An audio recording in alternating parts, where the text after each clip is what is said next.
also have a special message this morning from a military wife. This isn't just any military wife. This is the wife of Texas Senator Brian Birdwell, Mel Birdwell. Mel, please come forward.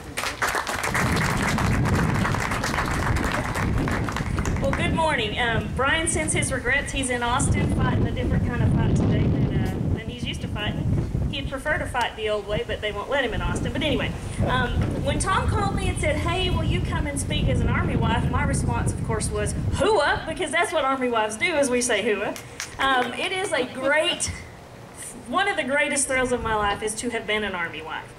Brian's taken me on many adventures in this world, and this latest one is not nearly as fun as being an Army wife, but it was a great prep for it. Let me read a poem for you real quick. It's called The Army Wife Prayer.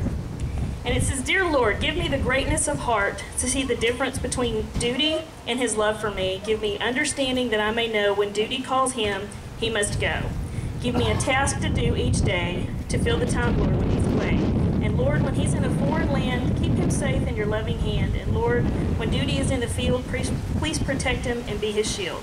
And when deployment is long, please stay with me, keep me strong. Amen.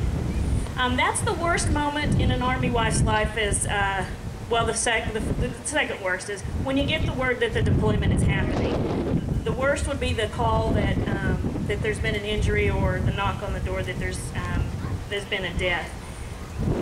But the other things that go with being an Army wife, the camaraderie, the ability to live in different places around the world that you never would have gotten a chance to go to, the thrill of ruffles and flourishes and a pass and review and a change of command, it's just the coolest thing, and it just still gives me tingles. I was in D.C. in the beginning of May when Brian's boss during the Pentagon attacks retired after 39 years. He was a 3-star general. And just the pomp and the circumstance of all that, and you realize how much you miss it, and get to be around soldiers, and it's an amazing life, and it's a thrill that I had to do it. And the life that soldiers live today is even different than the life that Brian and I lived. The Army that we grew up in is very different than the Army of today, because these kids today, it's just deploy, deploy, deploy. There's not much time at home, and there's not much family time, and it's really rough on families. And you know, it's our job as civilians to come alongside them and wrap our arms around them and be able to support them in ways that they need it. But the reason I think that the Army that Brian and I grew up in was so great was because of the sacrifice an awful lot of you out here today made.